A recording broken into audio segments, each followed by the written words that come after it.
जय हिंद दोस्तों। आप सबका आज की एडिटोरियल डिस्कशन एंड एनालिसिस के वीडियो में बहुत बहुत स्वागत है। आज है 25 अगस्त थर्सडे और दोस्तों आज हम तीन इश्यूज को डिस्कस करेंगे हर बार की तरह। और दोस्तों तीन इश्यूज जो आज हम करेंगे दो हिंदू में से हैं और एक फाइनेंशियल एक्सप्रेस में से है। दोस्तों एक आर्टिकल हम डिस्कस करेंगे G20 से संबंधित कि इंडिया के पास G20 की प्रेसिडेंसी है। ये आर्टिकल हिंदू में आया है, क्या क्या मौके हैं इंडिया के पास, कैसे इंडिया लेवरेज उठा सकता है इस G20 प्रेसिडेंसी का।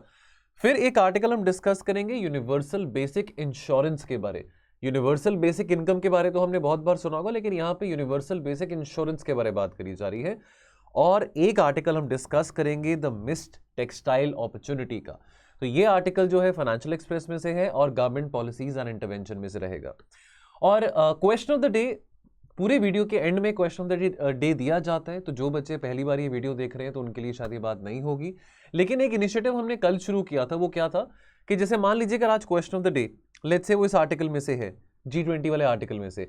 अब जो बाकी दो आर्टिकल हैं, अगर आप चाहते हैं, अगर आप प्रैक्टिस करना चाहते हैं तो आप अपनी तरफ से वो प्रैक्टिस कर सकते हैं। तो बाकी दोनों आर्टिकल्स के एंड में भी आपको क्वेश्चन मिलेगा, लेकिन आपने टेलीग्राम चैनल में पोस्ट क्या करना है, जो अंत में क्वेश्चन ऑफ द डे रहता है। So only one question you have to post. Now just a basic information जो मैं हर बार वीडियो शुरू करने से पहले बताता ही रहता हूं कि हमारा एक टेलीग्राम ग्रुप है editorials with mains answer writing. ये इन्फॉर्मेशन रोज बताने का पर्पस ये है कि I'm assuming अगर कोई बच्चे नए जुड़ रहे हैं या अगर आपने मन बनाया है कि आपने भी आंसर राइटिंग करना है, तो इस करके बार बार ये बात मैं रिटरेट करता रहता हूं कि हमारा एक टेलीग्राम ग्रुप है, चाहे तो आप ये क्वेश्चन ऑफ द डे का आंसर इसमें पोस्ट कर सकते हैं। Now to get access to this Telegram group please check the description box, वहां पे आपको ये लिंक मिलेगा। इस लिंक को क्लिक करेंगे आपको हमारे चैनल पे रीडायरेक्ट किया जाएगा, टेलीग्राम चैनल पे रीडायरेक्ट किया जाएगा। और अगर आपको नहीं किया जाता, अगर आपको कोई टेक्निकल प्रॉब्लम आती है उस लिंक को क्लिक करने के बाद, कई बार होता है कि लिंक एक्सपायर कर जाता है, तो आप अपने टेलीग्राम की ऐप से हमको एक मैसेज ड्रॉप करें। जो नंबर है आपके सामने स्क्रीन पे है 6280133177 और हमारी टीम के द्वारा आपको ऐड किया जाएगा। एंड साथ के साथ शाम को 6 बजे बेस्ट आंसर भी पिन करा जाता है और साथ के साथ मॉडल आंसर भी पिन करा जाता है। तो ये दो इनिशिएटिव्स हैं, फ्री ऑफ कॉस्ट ये टेलीग्राम ग्रुप है। तो जितना आप हो सके अपने दोस्तों के साथ भी शेयर करिए, ताकि बाकी दोस्त भी जो हैं आपके, जो यूपीएससी की तैयारी कर रहे हैं, वो इस इनिशिएटिव का पार्ट बन सके। Now as far as the best answer is concerned, जो कल 5G वाला क्वेश्चन हमने पूछा था, वो बेस्ट आंसर है जीवा मोहन का। नाउ अब ये यहाँ पे आर्टिकल, वैसे जो आर्टिकल तो बहुत हमने जो डिस्कस किया था काफी कॉम्प्रिहेंसिवली किया था, और जो क्वेश्चन था वो भी बहुत इजी था, तो बहुत अच्छा उन्होंने आंसर करा है। पहले शुरुआत में तो ये 5G के बारे बताते हैं, ये 5G है क्या, है ना। 5G को लेके पिछले कुछ 3-4 महीनों में काफी आर्टिकल्स आ चुके हैं। इवन मैंने आपको बताया था कि धर्मेंद्र सर जो कि साइंस एंड टेक पढ़ाते हैं, उन्होंने एक फ्यू मिनट्स का एक वीडियो भी बनाया था 5G को लेके। तो बहुत अच्छी इंट्रोडक्शन है जीवा, और साथ में इन्होंने जो सफर है 1980 से लेके आज 2020 तक का जो 40 साल का सफर है टेलीकॉम टेक्नोलॉजी में 1G से लेके 5G का, वो भी एक टाइमलाइन के तरीके में यहाँ पे बनाया है। तो वेरी वेल डन। सो ये बात जीवा के लिए भी और बाकी सबके लिए भी कि अगर आपके पास टाइम हो, देखिए वहां पे एग्जाम में अगर आपको क्वेश्चन पूछा जाता है 6 से 7 मिनट में, अगर आपके पास टाइम है, इस तरह का आंसर आप लिख सकते हैं। क्योंकि आंसर हम वैसे लिखें जो सस्टेनेबल है, यानी कि अगर आज से ही हम आदत डाल लेंगे 6 से 7 मिनट में आंसर लिखने की, तो हमारी आगे जाके भी वो आदत बनी रहेगी। तो वो हम कंटेंट डालें जो कि सस्टेनेबल है, जो कि इजी है, ज्यादा हाई फाई वर्ड्स हमने यूज नहीं करने, और जो कि इजीली रीडेबल है। और यहां पे फिर वो बात करते हैं कि बेनिफिट्स क्या है 5G के और फीचर्स क्या है। So very well done. लेकिन सेंट्रलिटी क्वेश्चन की क्या है कि क्रिमिनल यूज जो है 5G का वो इनेविटेबल है, क्योंकि कल हमने जो कंसर्न्स, जो चैलेंजेस थे 5G टेक्नोलॉजी के, वो डिस्कस करे थे। अब अगले पार्ट ऑफ द आंसर में ये चैलेंजेस की बात करते हैं कि 5G कैसे फेल कर सकता है साइबर सिक्योरिटी को, जो साइबर सिक्योरिटी का चैलेंज आता है, पुलिस को क्या चैलेंजेस हैं, अगर हम बात करें कि इसमें एंड टू एंड इंक्रिप्शन नहीं है। ये सारे पॉइंट जो कि हमने आर्टिकल में डिस्कस करे थे, वो उन्होंने बहुत अच्छे तरीके से प्रेजेंट करे हैं। Because at the end content हम आर्टिकल में से पढ़े, किसी और न्यूज़पेपर में से पढ़े, किसी और सोर्स में से पढ़े, मैटर ये करता है कि जहां मर्जी से पढ़ा हो, मैटर ये करता है कि हमने प्रेजेंट कैसे करा है वो कंटेंट, वो एक कला होती है। और अंत में वे फॉरवर्ड इन्होंने लिखा है, तो बड़ा अच्छा वेल बैलेंस्ड एक आंसर है। So very well done Jeeva, keep it up and do write in the comment section how much time you took to write this answer. Now heading the G20 and New Delhi's choices. अब देखिए यहाँ पे दोस्तों 3 महीने के बाद हमारे पास प्रेसिडेंसी G20 की आ जाएगी। पहली बार अभी प्रेसिडेंसी G20 की किसके पास है, इंडोनेशिया के पास है। अब 2023 में, अब यानी कि दिसंबर 1 2022 से लेके नवंबर, अगले साल नवंबर 30 2023 तक प्रेसिडेंसी भारत के पास रहेगी। पहली बार है कि हमको G20 की प्रेसिडेंसी मिली है। अब इसके चलते बहुत सारी मीटिंग्स होंगी इंडिया में, बहुत सारी डिफरेंट डिफरेंट ऑर्गेनाइजेशंस हैं, सिविल सोसाइटीज़ हैं, डिप्लोमैट्स हैं, एनजीओज़ हैं, बहुत सारे लोग हैं जो कि आते रहेंगे इंडिया में, मीटिंग्स होती रहेंगी, ठीक है, ट्रैक 1 लेवल पे भी, ट्रैक 2 लेवल पे भी। और आने वाले समय में इंडिया एंगेजमेंट देखेगा G20 देशों के मिनिस्टर्स की, फाइनेंस मिनिस्टर्स हो, हेड ऑफ द स्टेट्स हो, ठीक है, और साथ के साथ जैसे आपको पता है G20 में 19 जो दुनिया भर के जो पावरफुल इकोनॉमीज होते हैं, और साथ में यूरोपियन यूनियन की अगर हम बात करें, तो बहुत ज़्यादा एंगेजमेंट, डिप्लोमेटिक एंगेजमेंट रहेगी G20 के चलते इंडिया में, ठीक है। अब देखिए, हमने पहले भी इतने बड़े स्तर पर इंटरनेशनल कॉन्फ्रेंसेस होल्ड करी हैं, जैसे नॉन अलाइन मूवमेंट की बात करें 1983 में, in fact we were one of the founders of the whole concept of non aligned movement. Then we also hosted the 3rd India Africa forum summit in New Delhi in 2015। लेकिन G20 जैसी meeting का तो कोई मुकाबला नहीं है, यानी कि G20 जैसे स्तर पे जो हम मीटिंग जो यहाँ पे इंडिया में होस्ट कर रहे हैं, इसका और कोई मुकाबला नहीं है, ठीक है। Now this is the world's informal steering directorate on global economic issues. अब देखिए, यहाँ पे हमारे पास मौका है कि कैसे इंडिया को एक रिस्पॉन्सिबिलिटी मिल सकती है, इंडिया कैसे लेवरेज उठा सकता है, कि कैसे इंडिया डिसीजन शेप कर सकता है ग्लोबल इश्यूज के चलते। क्योंकि आज के टाइम पे देखिए बहुत ज़्यादा वोलेटिलिटी हम देख रहे हैं, रशिया यूक्रेन की लड़ाई को 6 महीने हो चुके हैं, हम इकोनॉमिक सिनेरियो की बात करें, इन्फ्लेशन की बात करें, पैंडेमिक से रिकवरी हो रही है बहुत सारे देशों में, तो बहुत सारे ऐसे मुद्दे हैं। इंडिया के पास प्रेसिडेंसी है, तो कैसे इंडिया इस बात का लेवरेज उठा सकता है। अब इसकी सिग्निफिकेंस की बात करें, अब देखिए at the end of the day हम ये भी कह सकते हैं कि बॉस G20 तो एक एडवाइजरी बॉडी है, कोई ट्रीटी बेस्ड बॉडी तो है नहीं है, कोई ट्रीटी बेस्ड ऑर्गेनाइजेशन तो है नहीं, कि यानी कि जो भी बातें यहाँ पे कही जाएंगी, डिस्कस करी जाएंगी, कोई ज़रूरी तो नहीं है कि वो सब G20 देशों के ऊपर बाइंडिंग हो, ऐसा तो कहीं पे भी नहीं है। रिकमेंडेशंस हैं, आप उसको स्वीकार करिए ना करिए, लेकिन बेशक हम कहते रहे कि G20 is like a talking shop, G7 is like a talking shop, कि G20 में इतना दम नहीं है, G7 में इतना दम नहीं है।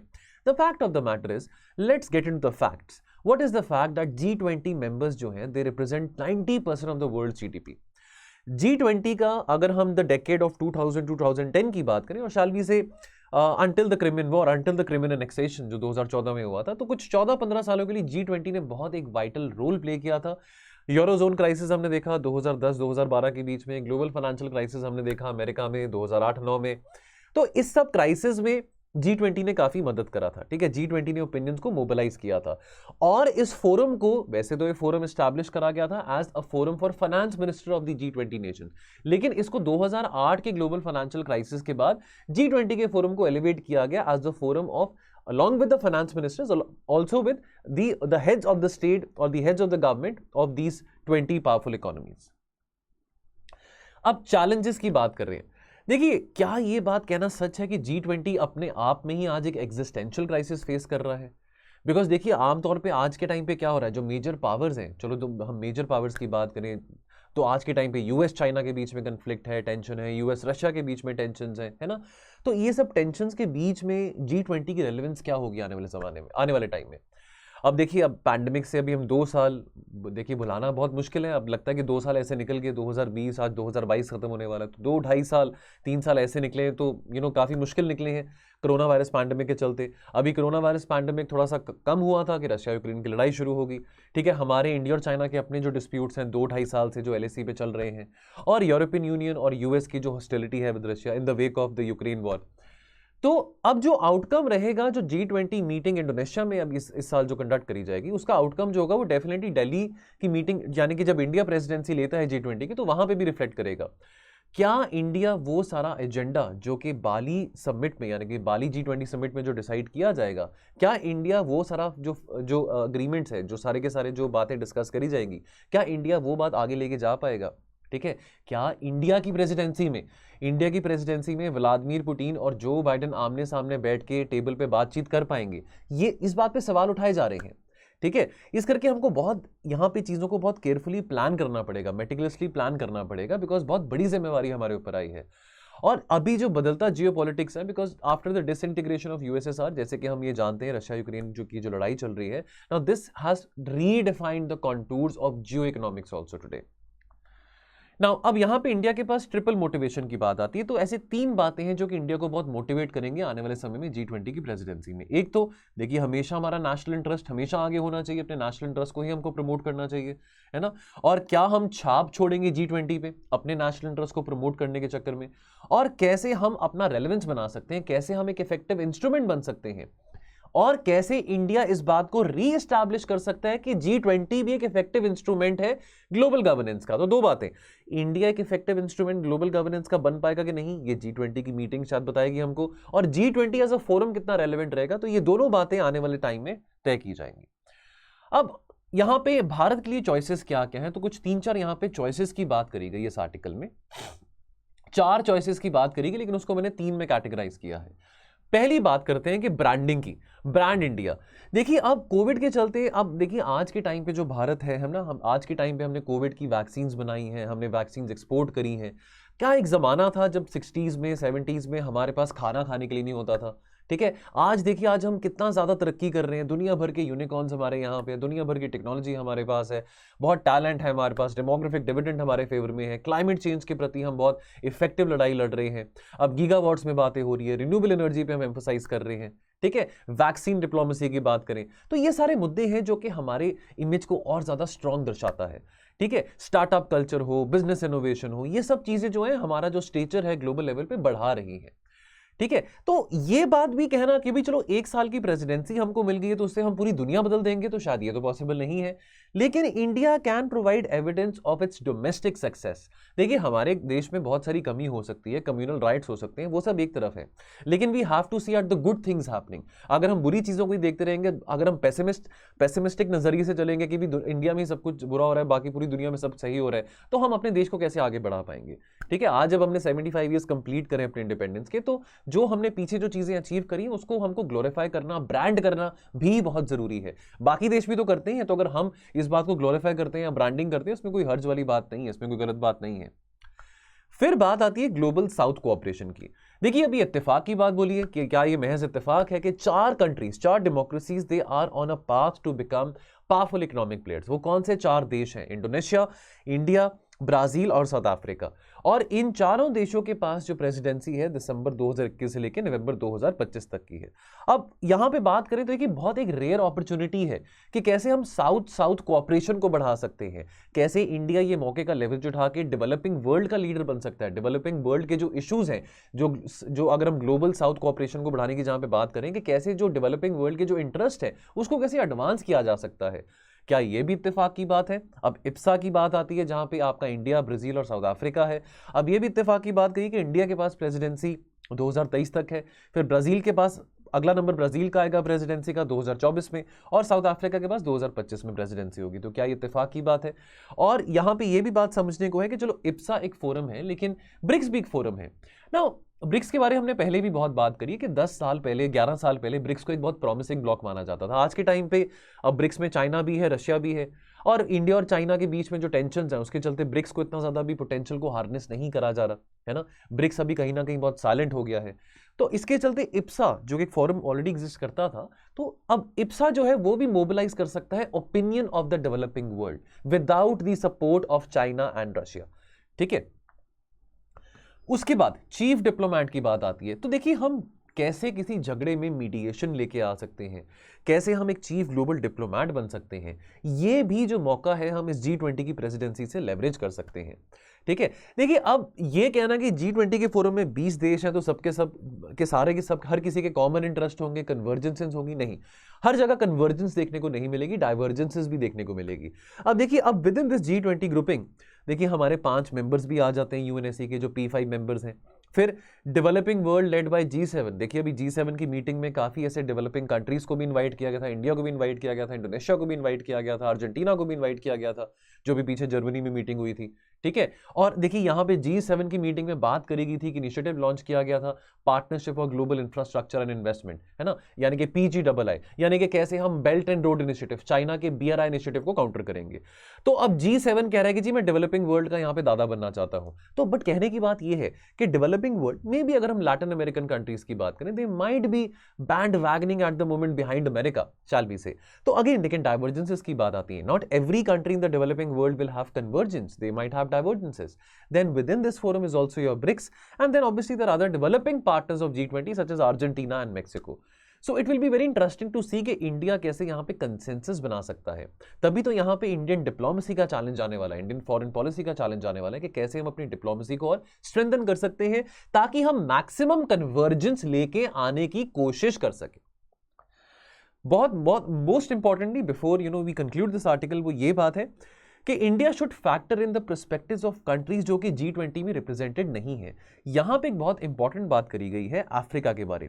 अगर हम इस प्रेसिडेंसी का फायदा उठा सके कि कैसे हम एलिवेट कर सकते हैं अफ्रीकन यूनियन के स्टेटस को, AU के स्टेटस को फ्रॉम अ परमानेंट ऑब्जर्वर, कि अफ्रीकन यूनियन एक फुल फ्लेजेड मेंबर बन सकता है G20 का, ठीक वैसे जैसे यूरोपियन यूनियन है, तो वो बहुत अच्छा रहेगा। Because that will help in what, that will help in ending Africa's marginalisation. तो ये कुछ बात इस आर्टिकल में थी। बाकी अगला आर्टिकल हम डिस्कस करते हैं। यहां पे बात करी जा रही है यूनिवर्सल बेसिक इंश्योरेंस के बारे। ना यूनिवर्सल बेसिक इनकम के बारे तो हम सुनते रहते हैं कि भी चलो यूनिवर्सल बेसिक इनकम के बारे, चलो अगर आपको डेफिनेशन मैंने यहाँ पे बतानी है तो देखिए इसको लेके पीछे भी इकोनॉमिक सर्वे में भी काफ़ी सारी बातें डिस्कस करी गई थी, 2016-17 की बात है ना। अब UBI यानी कि यूनिवर्सल बेसिक इनकम क्या कोशिश करता है कि भी पॉवर्टी को एलिवेट किया जाए। कैसे? बेसिक इनकम लेट्स से कि भी आज 10,000 रुपये या लेट्स से आज 20,000 रुपये हर किसी भारत में जो लोग रहते हैं सबको बांट दिए जाए, ठीक है। लेकिन अब सवाल यहाँ पे ये आता है कि चलो आइडिया क्या है बेसिक इनकम का, कि भी चलो एटलीस्ट हर किसी के पास, अगर लेट्स से आर्बिट्रली हम 20,000 कह रहे हैं कि भी हर किसी को 20,000 रुपये पर मंथ बांट दिए जाए, है ना। तो भी चलो यहाँ पे सब्सिडीज नहीं दी जाएंगी, तो लोगों को अगर 20,000 रुपये पर मंथ दिए जा रहे हैं, चाहे वो जो मर्जी हो, चाहे उसका जो मर्जी स्टेटस हो, जो मर्जी जाति हो, what ever the gender it is, तो एटलीस्ट उनको सब्सिडीज देने की जरूरत नहीं होगी और वो 20,000 रुपये में अपना काम निकाल पाएंगे, है ना। तो सोशियो इकोनॉमिक एम्पावरमेंट की बात आती है। लेकिन अगेन फिर ये बात आती है कि क्या वो 20,000 रुपये की जरूरत अदानी को है, अंबानी को है, जो बड़े बड़े इंडस्ट्रिस्ट हैं उनको तो जरूरत नहीं होगी, है ना। तो चलो अब यहाँ पे इस आर्टिकल में यूनिवर्सल बेसिक इनकम के मेरिट्स या डीमेरिट्स हम डिस्कस नहीं करेंगे, बट यहाँ पे बात करी जा रही है यूनिवर्सल बेसिक इंश्योरेंस की। अब कोविड आया, कोविड के चलते देखिए हमने माइग्रेंट क्राइसिस देखा, है ना। कोविड के चलते माइग्रेंट क्राइसिस चलो एक बात है, लेकिन दूसरी तरफ हमने ये भी देखा कि बहुत सारे लोगों की नौकरियां जा चुकी थी। चलो आपका अपना घर होगा, चाहे आप किराए पे रह रहे हैं, चाहे आपका खुद का घर है, लेकिन आपको ब्रेड एंड बटर अर्न करने के लिए आपको एक नौकरी चाहिए होती है। अब वो नौकरी आपके हाथ से चलेगी। काफ़ी सारे केसेस में तो ऐसा भी होता कि आपकी सैलरी में आपको कट देखने को मिला था, 50% 40% कट देखने को मिला था। तो बात यहाँ पे सोशल सिक्योरिटी की आ जाती है कि भाई इस तरह की स्थिति तो किसी ने देखी नहीं थी ना, कि पैंडेमिक आ जाएगा, इतने बड़े स्केल में लॉकडाउन हो जाएगा, सब चीज सारी की सारी चीज़ें बंद हो जाएंगी। लेकिन अगर इस स्केल का कोई ऐसा कोई डिजास्टर आया है जो बहुत डेवास्टेटिंग है, उस पर्टिकुलर सिनेरियो में सरकार क्या कर रही है? क्या सरकार के पास कोई पॉलिसी है? सरकार ने कोई ऐसी सोशल सिक्योरिटी स्कीम डिजाइन करी है ना? अब सरकार कहती भी हमारे पास पैसे तो पेड़ पे तो उगते नहीं है ना, हमारे पास भी लिमिटेड रिसोर्सेज है, ठीक है। अब दूसरी बात यह आती है कि क्या यहाँ पे भारत में हर एक जो इंसान है, क्या हर एक इंसान की इंश्योरेंस है? हर एक इंसान की इंश्योरेंस नहीं है। तो इस आर्टिकल में हम बात समझेंगे कि चलो एक तो यूनिवर्सल बेसिक इनकम एक आइडिया है कि चलो आपने पॉवर्टी एलिवेशन के लिए एक स्टैंडर्ड यहाँ पे एक बेंचमार्क लगा दिया यूनिवर्सल बेसिक इनकम का। लेकिन यहाँ पे आइडिया जो आया यूनिवर्सल बेसिक इंश्योरेंस का, कल को जाके फिर से कोई ऐसा कोई डिजास्टर आता है, कोई इकोनॉमिक डिजास्टर आता है, कोई ग्रेव डिजास्टर आता है, तो कैसे लोग अपने आप को प्रोटेक्टेड फील कर सकते हैं, इंश्योर्ड फील कर सकते हैं, ठीक है। अब यहाँ पे टाइप्स ऑफ सिक्योरिटी नेट्स की बात करी गई है ना। अगर देखिए यहाँ पे एक एग्जांपल की बात करें, लेट्स से कि चलो आपका, लेट्स से आर्बिट्रली मैं कह रहा हूँ एग्जांपल के तौर पे, आप महीने के 30,000 रुपये कमाते हैं ना। वैसे दोस्तों देखिए अब आप कह सकते हैं कि सर 25-30 हज़ार रुपये पर मंथ से क्या बनता है, क्या नहीं बनता है। लेकिन आपको एक बात बताऊं, भारत में बहुत लोग फॉर्चुनेट नहीं जिनकी सैलरी 20 से 30 हज़ार के बीच में भी हो। बहुत सारे लोग हैं जो कि महीने भर के 10,000 रुपये भी नहीं कमा सकते हैं। बहुत बार रिपोर्ट्स आती रहती हैं, न्यूज़पेपर्स में आती रहती हैं। अगर हम इनइक्वालिटी इंडेक्स की भी बात करें, not many people are fortunate to have a job which is able to fetch them more than 30,000 rupees. तो चलो एग्जाम्पल के तौर पर बात करें कि आपकी सैलरी 30,000 रुपीज़ है, पैंडेमिक आ गया, है ना। पैंडेमिक आ गया, आपके जो कंपनी है, आपकी कंपनी ने आपको बोला, चाहे वो कंपनी है, चाहे आप किसी होटल में काम करते हैं, चाहे आप किसी एयरलाइन इंडस्ट्री में काम करते हैं, व्हाटएवर इट माइट बी, आपके बॉस ने बोला, आपकी कंपनी ने आपको बोला कि भाई आपकी सैलरी, भी कोविड आ गया है, अभी 3 महीने के लिए आपको घर पे बैठना है, तो अभी हम आपको सैलरी पूरी नहीं दे पाएंगे, हमारा भी काम धंधा बंद हुआ पड़ा है, तो अभी आपको पूरी सैलरी की बजाय हम आपको 50% सैलरी देंगे या 60% सैलरी का आपका कट कर देंगे। लेट्स से आर्बिट्रेटली कि आपको कहा गया कि भाई आने वाले 2-3 महीनों के लिए आपको 30,000 मिलते थे, अब आपको हम 10,000 रुपये देंगे, ठीक है। अब आपको इसी से काम चलाना पड़ेगा ना। अब आपके 30,000 रुपये अगर सैलरी थी तो आप उस हिसाब से अपने खर्चे कर रहे थे। अगर आपकी कोई EMI है, कोई रेंट है, बच्चों की फीस है, व्हाटएवर इट माइट बी, हर किसी के अपने खर्चे होते हैं। अब यहाँ पे इस आर्टिकल में एक एग्जांपल मैंने इस करके लिया बिकॉज यहाँ पे एक बात करी गई है, income shocks result in a free fall of those living on the line of basic living wages. Let's say line 1, तो let's say line 1 means 30,000 rupees, एक बेसिक लिविंग वेजेस की यहाँ पे बात आ गई। Down towards the critical survival line, let's say कि आपकी सैलरी में आपको एक रिडक्शन देखना पड़ा पैंडेमिक के चलते, आपको आपके एम्प्लॉयर ने बोला कि भाई आपको हम अब 10,000 रुपये ही दे पाएंगे, आपको ज़्यादा पैसे नहीं हम दे पाएंगे। अब देखिए अब आप 30,000 कमा रहे थे, अब 10,000 रुपये आ गए, तो डेफिनेटली देखिए अब अगर आप 10,000 से भी नीचे चले जाएं, मान लीजिए कि भाई आपको सुनने को ही मिलता कि जो पैंडेमिक के चलते जो लॉकडाउन है, कंप्लीट लॉकडाउन है, वो और 1 साल के लिए बढ़ा दिया गया है, तो आपकी कंपनी बोलेगी कि भाई हम आपको ये 10,000 रुपये भी नहीं दे सकते, यानी कि आप तो बिल्कुल ही डूब गए, तो आप तो बिल्कुल सड़क पे आ जाओगे। तो क्या सरकार के द्वारा कोई पॉलिसी है जो कि आपकी सहायता कर सकती है? ठीक है, तो यहां पे बात आती है सोशल सिक्योरिटी सिस्टम्स की और सेफ्टी नेट की। इस बात को हम समझते हैं। अब 3 तरह के सेफ्टी नेट की बात करी गई है। पहला एक पैसिव सेफ्टी नेट है, which catches those falling from line 1, यानी कि आपकी जो सैलरी 30,000 रुपये पर मंथ की थी, मैं एग्जांपल यहां पे ले रहा हूं, इस आर्टिकल में एग्जांपल नहीं लिया था, लेकिन आपको समझाने के लिए यहां पे एक एग्जांपल का मैं एक उपयोग कर रहा हूं। लेट्स से आपकी सैलरी 30,000 थी, अब आपकी सैलरी अब 30,000 से 10,000 में आ गई है। अब इससे नीचे आप ना जाए, ठीक है, प्रिवेंटिंग अ फॉल बिलो लाइन 2 के भी आप बिल्कुल ही सड़क पे आ जाए, आपके पास खाना खाने को ना हो। सेकंड क्या है, दूसरे तरह का सेफ्टी नेट होता है, दूसरे तरह का जो सेफ्टी नेट होता है वो होता है active safety net, which works in a way कि जो लोग नीचे गिर जाते हैं, जो लाइन 2 पे आ जाते हैं, they are able to bounce back on line 1। अब आप 30,000 से 10,000 पे आ गए हैं, आप ये तो नहीं चाहेंगे कि पूरी जिंदगी आप 10,000 पे ही बैठे रहें, आप चाहेंगे कि आप भाई वापस अपनी पुराने जो लाइफस्टाइल था, पुराना आपका जो भी आप सैलरी कमा रहे थे उसमें आप जा सकें, ठीक है, उसको एक्टिव सेफ्टी नेट कहते हैं। तो क्या सरकार आपकी और सहायता कर सकता है? चलो आपको, अगर हम प्रधानमंत्री गरीब कल्याण योजना की बात करते हैं, चलो आपको ये जो राशन है, आटा है, दाल है, चीनी आपको मिल रहा है, सब्सिडाइज प्राइस में मिल रहा है, लेकिन आप ये तो नहीं चाहेंगे ना कि बहुत लंबे अरसे के लिए आपको ये सब चीज़ें फ्री में मिलती रहे, आपको ऐसे सब्सिडी मिलती रहे, आप वापस अपना काम करना चाहेंगे, है ना। अब माइंड यू, इस तरह की जो सोशल सिक्योरिटी पॉलिसीज हैं, नॉर्डिक देशों की बात करें या अगर हम वेस्टर्न कंट्रीज की भी बात करें, अमेरिका की, कनाडा की, वो बहुत इफेक्टिव है, बिकॉज वहां पे सरकारों के पास पैसा बहुत है ना। यहाँ पे हमारे यहाँ पे सरकारों के पास पैसा तभी आएगा जब यहाँ पे लोग ज्यादा टैक्स पे करेंगे, क्योंकि सारे के सारे लोग मोस्टली यहाँ पे इनफॉर्मल इकोनॉमी में है, तो कैसे सरकार के पास भी पैसे आएंगे। फिर तीसरा आता है प्रोएक्टिव सेफ्टी नेट। ठीक है, अब यहाँ पे क्या है, यहाँ पे ये है कि देखिए आपकी सैलरी 30,000 थी, वो 10,000 रुपये तक आ गई है, अब आप उससे भी नीचे आ गए हैं। अब आप अगर आप 10,000 या 8,000 रुपये कमा रहे हैं, तो सरकार आपकी कैसे मदद कर सकता है कि कल को आपको जब नौकरी मिले, तो अगर आप बेशक 30,000 कमा रहे थे किसी जमाने में, आज आप 40,000 कमा रहे हैं। यहां पे जैसे कि डॉक्टर अमर्त्य सेन भी कहते हैं, कैपेसिटी बिल्डिंग अप्रोच की बात आती है, और इसमें बहुत खर्चा इन्वॉल्व होता है, यानी कि आपकी यहाँ पे कैपेसिटी कैसे बिल्ड करी जाएगी, यहाँ पे सरकार कैसे मदद कर सकती है, apart from giving you water, बिजली, खाना पीना एक्सेट्रा एक्सेट्रा, कि आपकी कैपेसिटी, आपकी स्किल डेवलपमेंट में सरकार क्या हेल्प कर रही है। अब जो पहले तरह का जो सेफ्टी नेट है, उसमें बेसिकली एक सोशल असिस्टेंस प्रोग्राम की तरह होता है, और ये बेसिकली जो बिलो पॉवर्टी लाइन फैमिलीज होती हैं, वो जो most income deprived section of the society होते हैं, उनको दिया जाता है। Second type of safety net जो है, that is a scheme with a higher outlay, और जो तीसरा है, इसमें सबसे ज्यादा रिसोर्सेज रिक्वायर्ड रहते हैं, बिकॉज यहाँ पे आपको कैपेसिटी बढ़ाने की बात है, यहाँ पे एक इंडिविजुअल की कैपेसिटी सरकार को बढ़ानी पड़ेगी, उस तरह की चीजें देनी पड़ेंगी जिससे जो इंडिविजुअल है वो कैसे अपनी स्किल को बढ़ा के और अच्छी नौकरी प्राप्त कर सकता है, जब इकोनॉमिक सिनेरियो बेटर होगा। ये तो एग्जाम्पल मैंने पैंडेमिक का लिया है, हर बार पैंडेमिक नहीं आएगा, कोई और सिनेरियो भी हो सकता है जिसके चलते आपकी नौकरी जा सकती है। Now for social security, people जो कि बहुत कम कमा रहे हैं, लेट्स से अगर हम बिलो पॉवर्टी लाइन की बात करें, बिल्कुल ही बहुत गरीब है, on the south end of the income line, उनको सोशल असिस्टेंस स्कीम्स की ज्यादा जरूरत है। लेकिन जो लोग अच्छा खासा कमा रहे हैं, जो कि ज्यादा नहीं है हमारे देश में, ठीक है, जो कि ज्यादा नहीं है माइंड यू, जो north end of the income line में है, उनको अगर वो कर सकें, वो वॉलंटरली पार्टिसिपेट करें इंश्योरेंस में, ताकि कल को अगर ऐसे कोई इकोनॉमिक सिनेरियो होता है कि उनकी जॉब चले जाती है, तो सरकार उनको सपोर्ट कर सकती है based on the premium which these people are paying. Now what does social security consist of? सवाल ये आता है, फूड सिक्योरिटी आ जाती है, आपकी हेल्थ सिक्योरिटी आ जाती है, इनकम सिक्योरिटी आ जाती है, यानी कि लेमैन टर्म में समझे कि भी कल को आपकी नौकरी जा रही है, कोई ऐसा इकोनॉमिक सिनेरियो इस तरह का है, रिसेशन आ चुका है, ठीक है, आर्थिक कठिनाइयां हैं, लेट्स से गॉड फॉरबिड कुछ श्रीलंका जैसी सिचुएशन यहाँ पे आ चुकी है ना, वैसे ऐसे नहीं आएगी, बट मैं ऐसे एग्जाम्पल के तौर पे कह रहा हूँ। तो आपको खाने के लिए, हॉस्पिटल जाने के लिए, अपने इलाज के लिए आपको टेंशन लेने की जरूरत नहीं पड़ेगी कि सरकार आपकी मदद कर सकती है, सरकार आपकी सहायता कर सकती है, और आपको बेसिक इनकम सिक्योरिटी, यानी कि चलो अब आपके पास पैसे भी नहीं तो सरकार कुछ ना कुछ आपको, चाहे वो 1,000 रुपये हो, चाहे वो 2,000 रुपये हो, कुछ ना कुछ आपको सरकार की तरफ से राहत दी जाएगी, मदद मिली जाएगी। ठीक है, now India operates the widest spectrum of social security. अगर हम फूड सिक्योरिटी की बात करें तो अब जैसे कि आप जानते हैं, अब फिर यहाँ पे फिर एक क्वेश्चन आता है कि भाई क्या वाकई में यहाँ पे 80 करोड़ लोग हैं जिनको फूड सब्सिडी की जरूरत है?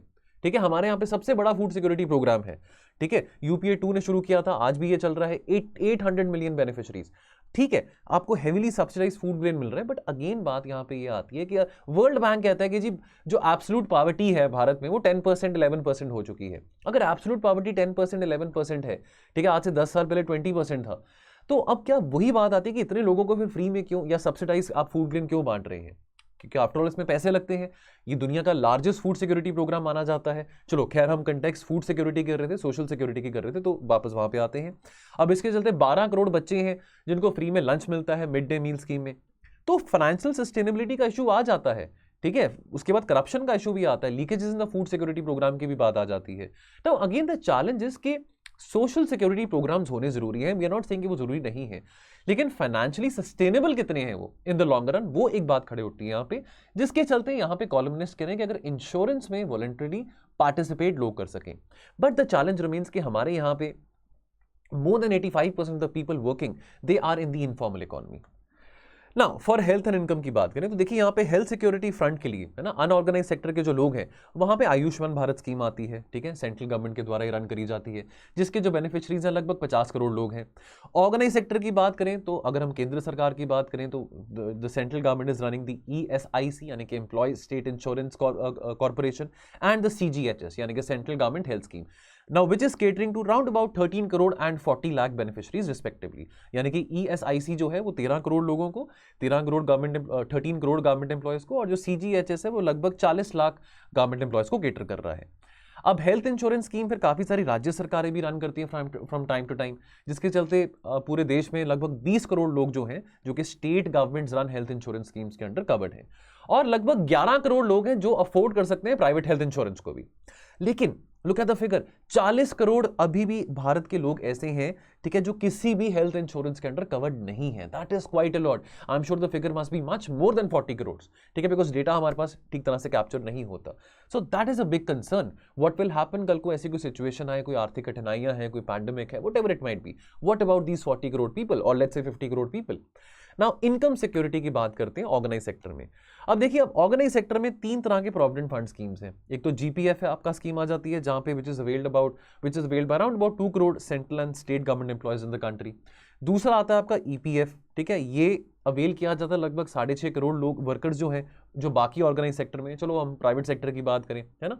फिर आता है PPF, अब इसमें कोई भी कर सकता है ना, जो आपको पता है इसमें टैक्स बेनिफिट भी रहता है। अगर आप 1.5 लाख रुपए यहाँ पे कंट्रीब्यूट करते हैं तो आपको टैक्स बेनिफिट भी मिलता है। अब इसमें लेकिन अगेन यहाँ पे ज्यादातर जो कॉन्ट्रीब्यूशंस आ रही हैं EPF में वो ऑर्गेनाइज सेक्टर के द्वारा आ रही है। And there are about 53 million new pension scheme subscriber. जैसे कि हम जानते हैं कि 2004 के बाद NPS सिस्टम शुरू हो चुका है, तो यानी कि 2000 अब क्या है आज के टाइम पे, अगर आपकी 2004 के बाद किसी भी सरकारी डिपार्टमेंट में भर्ती हुई है, चाहे वो स्टेट में हो चाहे वो सेंट्रल में हो, अब आपको पेंशन नहीं मिला करेगी, ठीक है। अब ये न्यू पेंशन स्कीम शुरू हो चुकी है। फिर अनऑर्गेनाइज सेक्टर की बात यहां पे आती है, तो अनऑर्गेनाइज सेक्टर में आपके सामने यहाँ पे प्रधानमंत्री किसान मान धन योजना आ जाती है, या PM किसान स्कीम आ जाती है, जिसका जो फायदा है, जिसकी जो उपलब्धि है 12 करोड़ किसान उठा रहे हैं। अटल पेंशन योजना आ जाती है, ठीक है, 4 करोड़ लोग इसका फायदा उठा रहे हैं। प्रधानमंत्री श्रम योगी मान धन योजना आ जाती है, जिसका जो बेनिफिट है लगभग 50 लाख लोग उठा रहे हैं। और उसके अलावा 50,000 बेनिफिशरीज हैं under the NPS for traders and self employed person scheme. लेकिन उसके बावजूद भी जो largest unorganised sector income security programme है वो कौन सा है, आपका MNREGA, Mahatma Gandhi national rural employment guarantee act, ठीक है ना।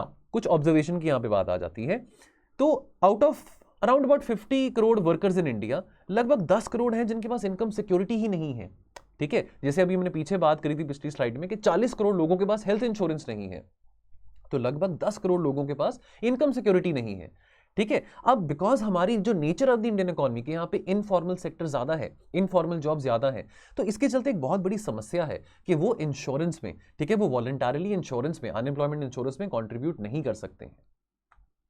नाउ वाई UBI, ठीक है, यानी कि universal basic insurance, not universal basic income but insurance. पहली बात तो इंश्योरेंस पेनिट्रेशन हमारे देश में बहुत कम है, लगभग 4% है, जो कि बहुत ज्यादा कम है। Let's compare that with countries like Taiwan, Japan and China, और अगर वहां पे देखेंगे तो आंकड़े काफी ज्यादा है ना। इनफैक्ट हमसे 4 गुना ज्यादा जो इंश्योरेंस पेनिट्रेशन है वो ताइवान में है। एंड माइंड यू, ताइवान का जो पर कैपिटा इनकम है that is much more than Indian, even China also, ठीक है। अब इनकम जो है दैट रिमेन्स लार्जली इनफॉर्मल। अब हमारे पास डेटा भी आ रहा है GST से, है ना। फॉर एग्जांपल अगर हम थ्रू GSTN की बात करें या goods and services tax identification number की बात करें, तो हमारे पास जो डेटा आ रहा है फ्रॉम टाइम टू टाइम वो ये बता रहा है कि जो अनऑर्गेनाइज्ड वर्कर्स हैं वो काफी ज्यादा है, ठीक है। अनऑर्गेनाइज्ड वर्कर्स का डेटा हमको ई-श्रम पोर्टल से भी आ रहा है। हालांकि बहुत सारे अनऑर्गेनाइज्ड वर्कर्स हैं जो ई-श्रम पोर्टल पर रजिस्टर नहीं कर रहे हैं, बल्कि सरकार बार बार कह रहा है कि भाई हम कैसे आइडेंटिफाई करें कि आप ऑर्गेनाइज सेक्टर में हैं क्या अनऑर्गेनाइज सेक्टर में, तो इंकरेज किया जा रहा है कि आप ई-श्रम पोर्टल पर रजिस्टर करिए। अब जीएसटी पोर्टल में अराउंड अबाउट 13.5 मिलियन रजिस्ट्रेशन हैं और ई श्रम पोर्टल में 28 करोड़ रजिस्ट्रेशन हैं। सो दैट मीन्स कि ऑब्वियसली अगर हम इनफॉर्मल वर्कर्स की बात कर रहे हैं अनऑर्गेनाइज सेक्टर में, वो कहीं गुना ज्यादा है। नाउ अंत में कंक्लूजन क्या बनती है?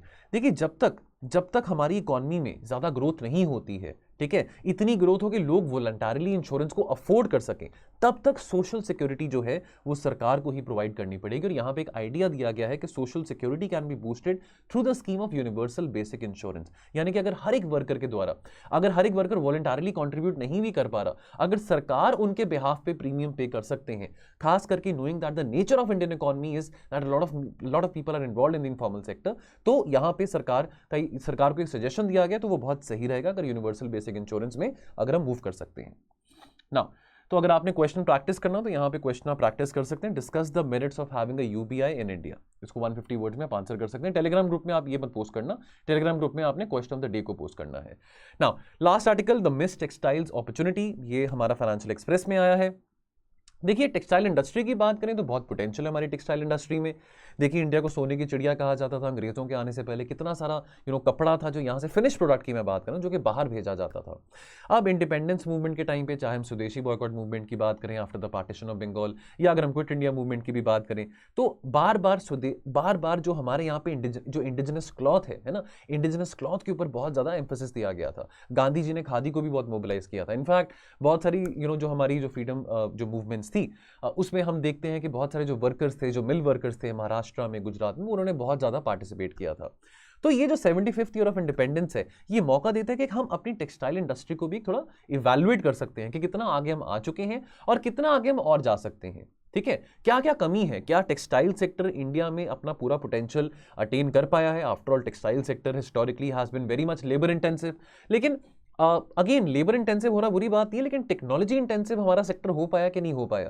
क्योंकि आज के टाइम पे नई नई टेक्नोलॉजीज आ रही हैं। बाकी देशों की बात करें, लेट्स लुक एट बांग्लादेश, ठीक है, और लेट्स टॉक अबाउट, अगर हम सब कॉन्टिनेंट की बात करें, even Pakistan for that matter, और लेट्स टॉक अबाउट वियतनाम और चाइना, वो कितना ज्यादा एक्सपोर्ट कर रहे हैं अपने टेक्सटाइल्स को। हम कहाँ पे हैं? हम currently we are the largest producer of cotton and second largest in man made fibres globally, है ना। नाउ अब सरकार की सपोर्ट की बात करें, from time to time successive governments right from independence they have given support to this industry, लेकिन कहीं ना कहीं जो सपोर्ट सरकारों के द्वारा रही है वो बहुत स्मॉल रही है। स्मॉल इंक्रीमेंटल स्टेप्स में बिलीव करा गया कि कोई बात नहीं, आहिस्ता आहिस्ता ये सेक्टर जो है अपने आप ग्रो कर जाएगा। बाकी देशों का जो एक्सपीरियंस है, अनुभव है, वो ये बताता है कि उन्होंने ज्यादा अच्छी टेक्सटाइल ग्रोथ देखी है एज कंपेयर टू इंडिया। तो अगर हम 20-25 साल पीरियड की बात करें, 1960 से लेकर 1980-85 के पीरियड की बात करें, तो जो एक्सपेंशन था of the organised weaving industry that was very much restricted. ठीक है, यानी कि वो कोई नई मशीन या कोई नया लूम भी इंस्टॉल नहीं कर सकते जब तक पुराने वाला बिल्कुल ऑब्सोलीट नहीं हो जाता। क्यों? बिकॉज अगर डिमांड बढ़ रही है कपड़े की, तो वो सरकार क्या कोशिश कर रही थी? सरकार की कोशिश थी अगर कपड़ों की डिमांड बढ़ रही है तो कपड़ों की डिमांड को केटर करने के लिए जो डिसेंट्रलाइज सेक्टर्स हैं, ठीक है, हैंडलूम्स की बात करें या पावर लूम्स की बात करें, वो इस डिमांड को केटर करें। इसके चलते सरकार का फोकस किस पे रहा? जो हैंडलूम और पावर लूम्स में, बिकॉज यहां पे ज्यादातर लेबर इंटेंसिव काम किया जाता है, खास करके हैंडलूम सेक्टर में। क्योंकि हैंडलूम सेक्टर को प्रोटेक्ट करने के लिए, हैंडलूम्स को प्रोटेक्ट करने के लिए कहीं ना कहीं टेक्नोलॉजिकल ग्रोथ हम अपने टेक्सटाइल इंडस्ट्री में नहीं लेके आ पाए, जिसके चलते हम आज वो पोटेंशियल नहीं अचीव कर पाए जो बाकी देश कर चुके हैं। Now protecting the informal economy at the cost of what? अब जो डिसेंट्रलाइज सेक्टर्स हैं, अब उसमें ऑब्वियसली लेबर इंटेंसिव है। अगर हम हैंडलूम्स की बात करें, ठीक है, तो इसमें कोई बुरी बात नहीं इनको सस्टेन करने के लिए अगर सरकार ने कोई ऐसी पॉलिसी बनाई है, लेकिन at the cost of what? Let's look at countries like Pakistan, Bangladesh और श्रीलंका, जो कि सेम टेक्सटाइल हेरिटेज शेयर करते हैं जैसे कि हमारा है। इनफैक्ट डेटा यहां पे ये बताता है कि टेक्नोलॉजी को ज्यादा बेटर तरीके से वो इंप्लीमेंट कर पाए हैं, इफेक्टिवली यूज कर पाए हैं, मच बेटर देन अस। और मोस्ट इंपॉर्टेंटली एम्प्लॉयमेंट अपॉर्चुनिटीज को भी और बढ़ावा दे पाए हैं by leveraging on the technology. हमने सिर्फ अपने लेबर इंटेंसिव नेचर को प्रोटेक्ट करने के चक्कर में टेक्नोलॉजिकल ग्रोथ हम ज्यादा नहीं कर पाए हैं। That is the big question which the columnist is addressing over here, which needs to be introspected. Now अब यहां पे एक और इन्फॉर्मेशन जो कि आर्टिकल में एक पासिंग बाय एक चीज मेंशन थी, वो है मल्टी फाइबर अरेंजमेंट। अब मल्टी फाइबर अरेंजमेंट क्या है? मल्टी फाइबर अरेंजमेंट रेफर करता था एक इंटरनेशनल ट्रेड एग्रीमेंट को जिसमें क्लोथिंग और टेक्सटाइल्स का ट्रेड इन्वॉल्व होता था। इस अरेंजमेंट की स्थापना 1974 में करी गई थी और कोटाज इंपोज करने की यहां पे बात करी गई थी कि आप कितना क्लॉथ है, कितना जो टेक्सटाइल का यानी कितना जो कपड़ा है, टेक्सटाइल है, कितना कपड़ा डेवलपिंग कंट्रीज एक्सपोर्ट कर सकते हैं डेवलप्ड देशों को। लेकिन अब इस एग्रीमेंट को पहले मैनेज किया जाता था under the general agreement of trade and tariff, यानी कि जो प्रीडिसेसर था वर्ल्ड ट्रेड ऑर्गेनाइजेशन का। अब जब WTO की स्थापना होती है तो phasing out of this multi fibre arrangement को शुरू किया जाता है। तो जनवरी 1 1995 से इसका फेजिंग आउट शुरू किया जाता है मल्टी फाइबर अरेंजमेंट का, और 2004 तक इसको कंप्लीटली एलिमिनेट किया जाता है। अब मल्टी फाइबर अरेंजमेंट को रिप्लेस किया जाता है with agreement on textiles and clothing under the newly formed world trade organisation back in 1995। Now who was ahead in the race? चलो ठीक है, डेवलपिंग देशों के ऊपर ये कोटा आ जाता है, आपके ऊपर एक लिमिट लगा दी गई, आप कितना एक्सपोर्ट कर सकते हैं, कितना नहीं कर सकते हैं। अब 2004 में इसको एलिमिनेट कर दिया गया, लेकिन who was ahead in the race, खास करके जब डेवलपिंग देशों की बात आ रही है। ठीक है, इवन बिफोर ये कोटा फेज स्टार्टेड आउट, जो मेजर टेक्सटाइल एक्सपोर्टिंग देश थे, they started building up capacities and they started taking policy measures, जो कि कपड़े के उत्पादन को और व्यापार दोनों को ही बदलने की क्षमता रखता था। अब चाइना, बांग्लादेश और श्रीलंका ने ऐसा उत्पादन किया, ऐसा व्यापार किया, कैपेसिटीज बिल्डअप करी अपने टेक्सटाइल सेक्टर में, specially around their port cities, जिसके चलते उन्होंने रॉ मटेरियल्स कहीं मर्जी से आ रहे हैं उनके पास, वो इंपोर्ट कर रहे थे। ठीक है, जहां से भी उनको अवेलेबल मिल रहे थे। और 2004 में China was not only the largest exporter but also the third largest importer of textiles globally. ठीक है, तो यानी कि ये बात भी यहां पे देखने को मिल रही है कि चाइना ने अपने एक्सपोर्ट्स केवल नहीं बढ़ाए, लेकिन इंपोर्ट भी रॉ मटेरियल का बढ़ाना बहुत ज्यादा शुरू कर दिया था। नाउ अगर हम बात करें कंजर्वेटिव एटीट्यूड की in the textile industry since independence, Bharat में हमने अपना जो गारमेंट और निटिंग इंडस्ट्रीज है, we have reserve that for small scale sector.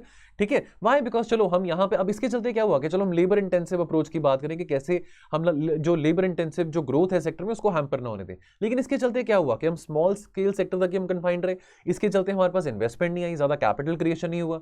ठीक है, और our industry had therefore had to depend mostly on domestic raw materials, unlike China और अनलाइक श्रीलंका जो कि इंपोर्ट कर रहे थे रॉ मटेरियल्स को, कहीं मर्जी से आ रहा उनके पास। Much of the textile firms they have focused on getting the benefits available for remaining smaller, कि कोई बात नहीं, अगर हम छोटे हैं, लेबर इंटेंसिव ज्यादा है, तो हमको सरकार के द्वारा ज्यादा बेनिफिट और ज्यादा सब्सिडी मिल सकती है, जिसके चलते हम प्रोडक्शन को बढ़ा सकते हैं, जो कि एक अच्छा माइंडसेट नहीं है, because that is hampering capital creation, fresh capital creation and also more technological growth in this sector, that is hampering that. तो यहाँ पे दोस्तों पासिंग में एक और वैल्यूडेशन की बात करेंगे। यहाँ पे हम बात करेंगे technology upgradation of textile set, ये जो स्कीम है TUFS की। ठीक है, टेक्नोलॉजी अपग्रेडेशन फंड स्कीम। तो दोस्तों यहाँ पे मिनिस्ट्री ऑफ टेक्सटाइल्स ने ये स्कीम को इंप्लीमेंट किया था 1999 में। ठीक है, ताकि फैसिलिटेट किया जा सकता है टेक्नोलॉजी अपग्रेडेशन को इन द टेक्सटाइल सेक्टर्स। अब जो प्रेजेंट वर्जन है स्कीम का, दैट इज अमेंडेड TFUS, यानी कि technology upgradation fund scheme. This was launched in January 2016 ताकि अडॉप्ट किया जा सकता है इनोवेटिव नई technologies in the textile sector. ठीक है, एम क्या है? एम है इस अमेंडमेंट को लेकर आने का कि कैसे ईज ऑफ डूइंग बिजनेस जो है खास करके टेक्सटाइल सेक्टर में प्रमोट किया जा सकता है। And again emphasis make in India में है, कैसे कैपिटल को हम अट्रैक्ट कर रहे हैं, फॉरेन कैपिटल को अट्रैक्ट कर रहे हैं, but with the slogan of zero effect and zero defect, यानी कि वातावरण के ऊपर इंपैक्ट नहीं होना चाहिए और जो क्वालिटी है वो भी अच्छी हो, क्वालिटी पे भी कोई इंपैक्ट नहीं होना चाहिए, zero effect and zero defect. So दोस्तों अगेन अगर आप प्रैक्टिस करना चाहते हैं इस आर्टिकल में से क्वेश्चन, तो क्वेश्चन क्या है? Being technology intensive rather than labour intensive is essential for the growth of textile sector in India. इसको एलैबोरेट करना आपने 150 वर्ड्स में, ये आपकी प्रैक्टिस के लिए। टेलीग्राम चैनल पे जो बच्चे पोस्ट करते हैं अपने आंसर, उनके लिए क्वेश्चन ये वाला है, it will be decisive for India to leverage the upcoming presidency at G20 in order to promote the vital interest of the global south। आपने इसको कमेंट करना है 150 शब्दों में। सो दोस्तों ये हमारे आज के आर्टिकल्स थे। जाने से पहले क्विक इन्फॉर्मेशन, जो बच्चे सोशियोलॉजी ऑप्शनल है जिनके पास, और अगर आप वैसे तो देखिए मेंस तो बहुत नजदीक आ गए हैं, लेकिन अगर आप एक क्विक क्रैश कोर्स चाहते हैं, है ना, अगर आपको पूरा कॉन्फिडेंस है अपनी तैयारी पे, अपने सब्जेक्ट पे, अगर आप एक क्विक क्रैश कोर्स की तरह प्रैक्टिस करना चाहते हैं, सोशियोलॉजी मेंस 2022 की आप प्रिपरेशन कर ही रहे हैं, तो अगर आप यहाँ पे जुड़ना चाहते हैं हमारे साथ, तो दोस्तों यहाँ पे एक स्पेशल प्रायोरिटी ग्रुप बनाया गया है उन बच्चों के लिए जो सोशियोलॉजी ऑप्शनल के जरिए इस बार मेंस लिख रहे हैं। ठीक है, तो यहाँ पे आपके साथ बहुत जल्द से जल्द, बहुत एक क्विक तरीके से, बहुत क्रिस्प तरीके से आपके साथ समरी शेयर की जाएगी हर एक चैप्टर की, अलॉन्ग विद द PDF, और साथ के साथ आपके साथ जो पूरा सिलेबस है, देखिए अब क्योंकि क्रैश का टाइम है, क्रैश कोर्स का टाइम है, तो आप रिवाइज कर रहे हैं, तो पूरा का पूरा जो सिलेबस है आपके साथ क्वेश्चन आंसर के फॉर्मेट में डिस्कस किया जाएगा। इसके लिए आपके पास एक डेडिकेटेड टेलीग्राम ग्रुप भी होगा, और क्योंकि अब टेस्ट सीरीज की भी बात आती है, क्योंकि आप जितना लिखेंगे उतना ही आप अच्छा परफॉर्म कर पाएंगे। ठीक है, तो टेस्ट सीरीज यानी कि आपको टेस्ट लिखना भी बहुत जरूरी है, चाहे ऑप्शनल है चाहे GS है। तो यहाँ पे 8 सेक्शनल टेस्ट रहेंगे और 4 फुल लेंथ टेस्ट रहेंगे पर्टिनेंट टू सोशियोलॉजी। ठीक है, तो 500 नंबर का ऑप्शन होता है जैसे कि आप जानते हैं, so you can not afford to ignore your optional. ठीक है, तो मेंस बहुत पास में, तो अगर यदि आप इसमें जुड़ना चाहते हैं दोस्तों, ये हमारा नंबर है, आप हमारे नंबर पे कॉल करके इसके बारे और इन्फॉर्मेशन ले सकते हैं। ठीक है दोस्तों, बाकी आज के लिए इतना ही रहेगा, मिलेंगे हम कल और चर्चा के साथ। तो आप अपना ख्याल रखिए और पढ़ते रहिए। थैंक यू सो मच, जय हिंद।